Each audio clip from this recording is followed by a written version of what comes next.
Geralt was chosen for further experiments after his trial of the grasses because he was unusually resilient. These further experiments caused his hair to turn white.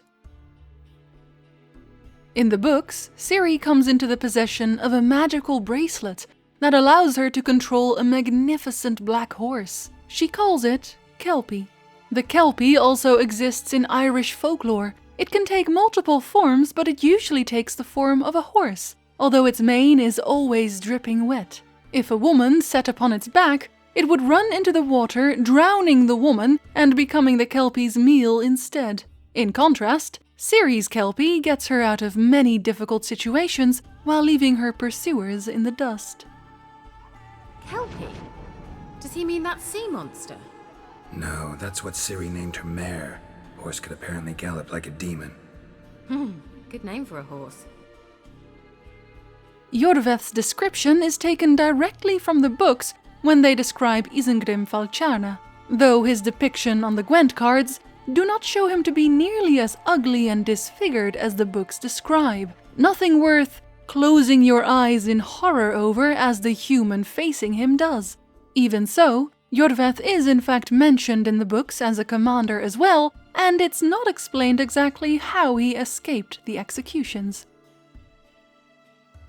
Nilfgaardian sorceresses very rarely saw an actual northern sorceress in person. Fringilla, on her way to meet the Lodge of Sorceresses for the first time, imagined they were all naked save for elaborate jewelry, and also that there would be an orgy and everyone was doing drugs. In the Witcher world, the song of the nightjars, a type of bird, was an omen of death. They would flock to the houses of the dying and sing their mournful song. In Irish folklore, something similar exists, however they aren't birds. The Slua are dead sinners that come back to haunt the living. They always fly from the west in groups or flocks, much like birds. They then try to enter a house where someone is dying to take away their soul. For this reason, Irish families would keep their west-facing windows shut at all times to keep the fiends out. The Slua were also said to simply be the Irish version of the Wild Hunt, and in the Witcher world, their counterparts, the Nightjars, were often heard whenever the Wild Hunt rode across the sky. Geralt's first real fight was with a bunch of highwaymen attempting to rape a 13-year-old girl. He stepped in, and instead of the thanks he assumed he would get, the girl's father ran off and the girl threw up. Commoners often believed that a so-called turtle stone would stop a magic user from using their magic. That wasn't true, of course, only dimeritium stops spellcasting. Ostrit, the man responsible for Princess Ada's curse in the first place, attempted to scare Geralt into submission once by telling him he had a turtle stone so his spells wouldn't aid him. Ostrit didn't survive the night.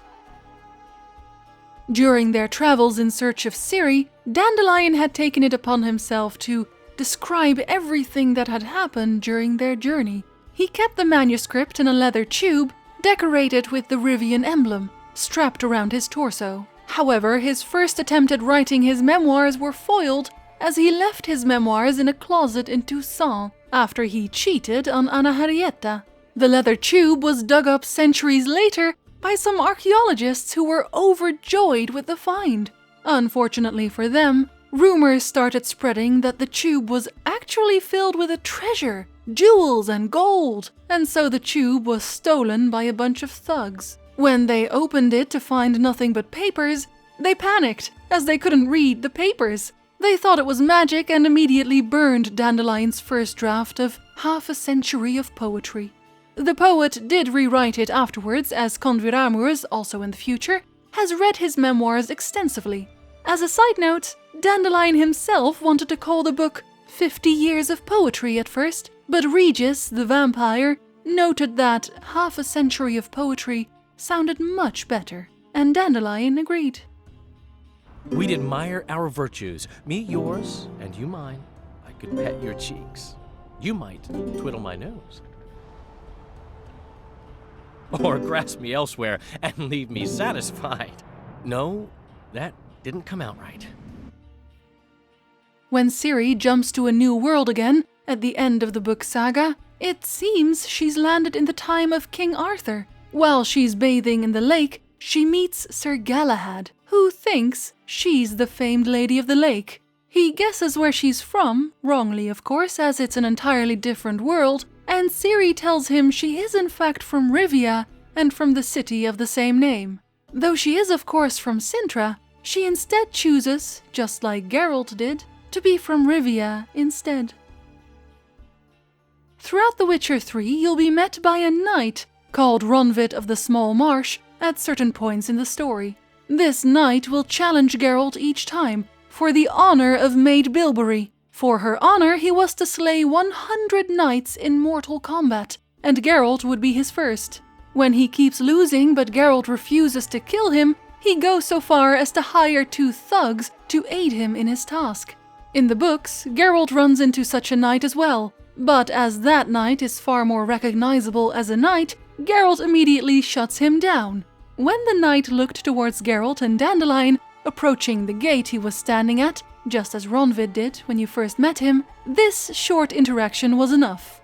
"The lady of your heart," Geralt thwarted the hopes of the knight with a chilling voice, "whoever she is the most beautiful and virtuous of all women from the Yaruga to the Buina." "On my honor," the knight reluctantly answered. "You speak the truth, sir. Although, as a bonus fact of sort, there are strong indications that Ronvid of the Small Marsh did not in fact have a living lady's honor to uphold. Instead, it's quite likely that his daughter had died at 4 years old, and Ronvid simply looked for a way to die honorably. While the Vojanoi, fish creatures we meet in The Witcher 1, seem very clearly based on the Vojanoi from Slavic mythology, that doesn't seem to be the only inspiration. In fact, it seems it's merely their names and to some extent their appearance. Most everything else could very well be taken from the Lovecraft mythos, specifically the Deep Ones. They also reside in the oceans and take the form of a man-fish hybrid. But most importantly, they worship an entity called Dagon, which seems a clear reference to Father Dagon, a great old one from the Lovecraft mythos, who leads the Deep Ones. In the books, the spy of Redania, Sigismund Dijkstra, and the king of Kovir, Esterad Thyssen, got along especially well. Apparently, they found common ground quickly because they were both suspicious of everyone and everything. It's very fitting for this reason that you win Esterad Thyssen's card from Dijkstra in The Witcher 3 after a game of Gwent. In The Witcher 3, the owner of the Kingfisher Inn will proudly inform Geralt that the inn was named after a famous poem by Dandelion, involving a kingfisher and a latrine. However, that was a common misconception, and Dandelion never wrote such a poem. When Vimme Vivaldi also brought it up at one point, Dandelion turned red with anger immediately and denied it furiously. During the expansion Hearts of Stone, you team up with a man named Ewald Borsodi to break into the Borsodi auction house vault and grab your loot. To accomplish this, Ewald has a plan all set up already. All he needs are players in his game. Geralt is the first to join him, the muscle. Then he needs 2 others, one to climb up onto the roof to let down a rope and let the others in, and one to break open the vault. You have 2 options for each of these. However, it seems that Triss was once on the list as well. Her wanted poster is on the board alongside the others, under a great red cross. It's likely he would have asked her to break open the vault with her magic, but she and many other mages fled Novigrad towards Kovir, of course.